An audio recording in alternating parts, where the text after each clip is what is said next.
A fé raciocinada antiespecista, né? A fé espírita há de ser uma fé em constante atualização, uma fé sempre renovada e reconstruída, em permanente diálogo com os demais saberes. No caso, especialmente com a ética animal e conhecimentos afins. Assim, a fé raciocinada com o critério antiespecista não privilegia a espécie humana, discriminando as demais, mas considera o valor intrínseco de todos os seres. O estado de coisas a ser alcançado é que a fé raciocinada espírita e, consequentemente, o fazer espiritismo seja inclusivo às demais espécies.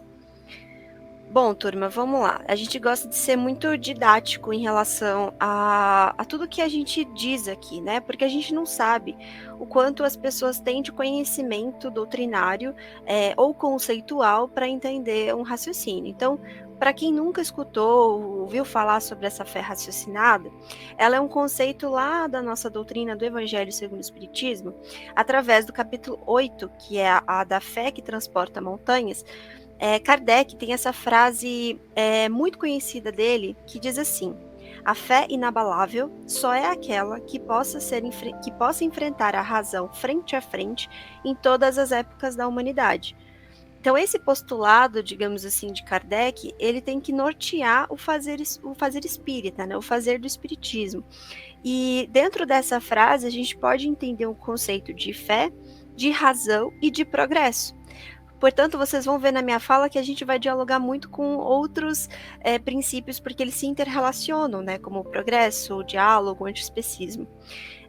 Essa fé, gente, dentro de um conceito de definição propriamente dito, ela vem de uma convicção sobre a verdade. Aquilo que eu tenho de fato uma convicção, a partir do momento que eu estudei um conteúdo, refleti sobre ele, eu tenho uma convicção de que aquilo é uma verdade. E a partir daí eu vou exercer, né, essa prática para que eu possa estender essa verdade, que essa verdade possa chegar a mais pessoas, que essas pessoas possam refletir sobre essa verdade. Então, quando você interrelaciona com o antiespecismo, né, uma fé raciocinada antiespecista, nós estamos falando aqui de uma verdade que nos chegou ao contato de cada um de nós, que nós entendemos a relevância do assunto, refletimos a importância, mudamos os nossos hábitos e a partir de então a gente vai exercer na prática essa convicção e essa verdade, expandindo para que as pessoas possam perceber o quanto nós estamos interligados com as demais vidas, que nós não estamos à parte da natureza e que, portanto, todas as nossas relações devem ser de conjunto, né, com todos os seres. E lembrando também, pessoal, que se vocês quiserem ter mais interesse nesse tema, nós fizemos esse ano, em julho, uma Move Talk, né, eu, a Gil, o Rafa e o Roberto, fizemos justamente assim 1h30 falando sobre esse tema, aprofundando mesmo e mostrando, antes mesmo dele ser considerado um princípio, né, aqui no Move, postulado mesmo, a gente já definiu isso numa live. Então, para quem tiver interesse, está nas nossas redes sociais, tá? E a gente queria também entender essa questão de união, de diálogo com os demais saberes. Então tem a ver com o postulado, com o princípio do diálogo. Porque a gente entende, turma, que a partir do momento que a gente é espírita, está no movimento, quando a gente estuda algo da doutrina, quando a gente vai fazer uma palestra, um estudo para a mocidade, nós estamos exercendo essa fé que antes, na época de Kardec, era uma fé considerada uma fé cega, né, uma fé que a Igreja Católica, né, impunha para as pessoas não questionavam a sua fé, elas simplesmente aceitavam. Então, por isso que Kardec vai dizer essa frase da fé inabalável, encarando a razão.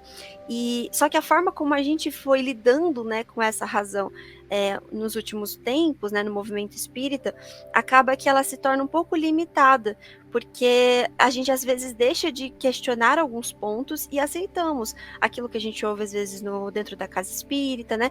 Então a gente precisa ter uma constante atualização dos saberes, não somente da ciência, né? Mas também das filosofias, da própria política, dentro dos conceitos que nem eu estou dentro da veterinária. Então eu pego conceitos que eu entendo dentro da veterinária, eu critico às vezes ou faço uma reflexão a partir de algumas leituras de algumas obras espíritas e falo, bom, este conteúdo aqui foi escrito, né, na década de 40, por exemplo, do século passado, então ele está desatualizado nesse ponto, porque agora nós temos a Declaração de Cambridge, nós temos outros saberes de povos originários que podem trazer e somar, né, interligar a minha reflexão sobre aquele texto escrito por algum espírito, por algum encarnado, por algum autor, ou mesmo a própria codificação. Então, por exemplo, a gente tem a 723, que a gente tanto fala aqui. Ela é uma questão que estava dentro do seu contexto, na sua época, mas a partir do momento que a gente tem a fé raciocinada antiespecista, nós vamos unindo outros textos, saberes de outros povos, saberes de outras crenças espiritualistas, e vamos unindo para que a gente possa ter um conhecimento mais aprofundado, complexo, e aí então eu amplio a minha convicção da verdade, né? Então a gente precisa entender desse caráter progressista, então unindo com o princípio 8, acerca disso, né? Então a gente não deve excluir, não deve colocar tabu dentro do movimento espírita, mas sim unir nessa questão. Quando a gente fala, por exemplo, de uma fé cega, isso propriamente dentro do movimento espírita, a gente acaba fazendo com que haja um silenciamento de consciência. É como se a gente criasse bloqueios, como a gente falou agora há pouco.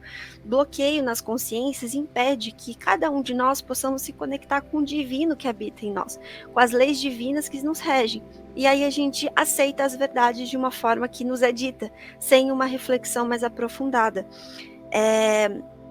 Então, por isso que a gente extrapola isso também para o âmbito do antiespecismo, né? E um ponto importante também que eu queria colocar aqui, a questão do sentimento, né? Porque às vezes a gente bate tanto na tecla da fé raciocinada como um princípio a ser levado muito a sério, que o fazer espírita ele se restringe apenas àqueles conhecimentos da codificação, da forma como a gente foi ensinado, e a gente racionaliza demais ao ponto da gente esquecer a questão da nossa vivência prática, a questão da gente observar a natureza, observar o comportamento dos seres que estão ao meu redor, com uma observação lógica, e a partir do momento eu integro aquele conhecimento, né, unindo todos eles, e eu aceito que, poxa, eu não quero comer carne porque o animal sofre.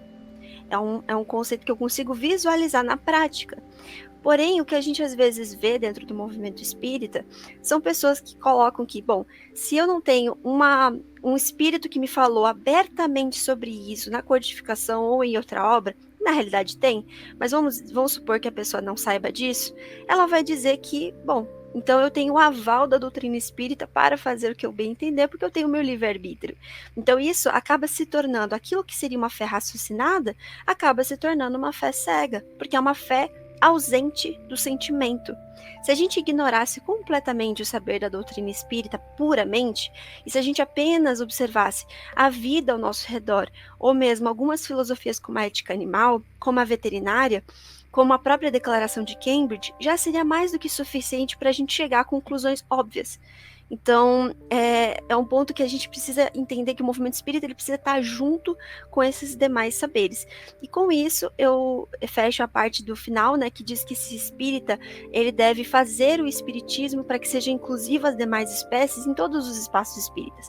Então, eu dou o exemplo de quando a gente vê, às vezes, um congresso espírita de 2, 3 dias, você tem ali, sei lá, 30, 40 palestrantes, uma mesa de coffee break, e você não vê nenhum palestrante falando sobre ecologia, sobre meio ambiente, sobre espiritualidade dos animais, e você também não vê quase opção vegetariana ou vegana, que dirá ter opção. Então esse espírita que a gente gostaria de começar a mostrar através do exemplo, que isso se torne algo comum, é um espírita que nesses espaços espíritas ele de fato vai ter uma fé raciocinada antiespecista, onde ele lê um texto qualquer de qualquer espírito ou mesmo científico, e ele vai olhar, será que isso é de fato algo antiespecista? Ter esse lado, esse senso crítico de olhar um texto, analisar baseado nos meus saberes e fazer a crítica correta e assimilar isso. Eu acho que é isso que Kardec quis dizer, atualizar com saberes científicos, com saberes filosóficos, com saberes de outras espiritualidades, agregar tudo isso para que a gente possa fazer um espiritismo mais inclusivo para todas as espécies.